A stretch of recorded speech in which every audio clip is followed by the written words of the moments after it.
दुनिया भर में जनसंख्या तेजी से बढ़ रही है, खेती योग्य भूमि सिकुड़ रही है और मिट्टी की फसल उत्पादन क्षमता कम हो रही है।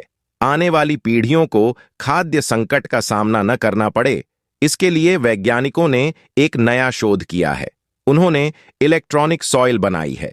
यह एक प्रकार का सबस्ट्रेट है जिसे ई मृदा कहा जा रहा है। ऐसा दावा किया जाता है कि जब जौ के पौधों को सबस्ट्रेट में उगाया जाता है तो उनकी वृद्धि 15 दिनों में 50% से अधिक हो सकती है। खबर को आगे बढ़ाने से पहले आपको सबस्ट्रेट को समझना होगा। इसका जमीन में मौजूद मिट्टी से कोई लेना देना नहीं है।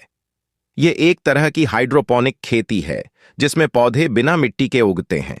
उन्हें पानी, खनिज और एक सबस्ट्रेट की आवश्यकता होती है जिससे पौधे की जड़ें जुड़ सकें। वैज्ञानिकों द्वारा विकसित सबस्ट्रेट पौधों की जड़ों को इलेक्ट्रॉनिक रूप से उत्तेजित करने में मदद करता है ताकि वे तेजी से बढ़ सकें। स्वीडन की लिंकोपिंग यूनिवर्सिटी ने यह अध्ययन किया है।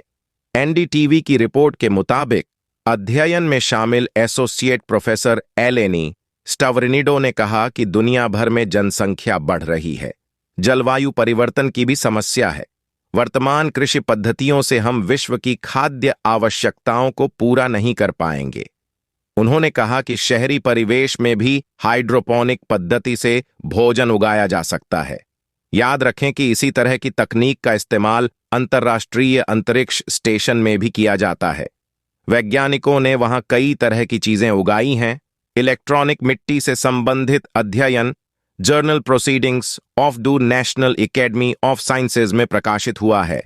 अध्ययन में कहा गया है कि जिन पौधों को बिजली से उत्तेजित किया गया, उनकी जड़ें 15 दिनों में 50% से अधिक बढ़ गईं।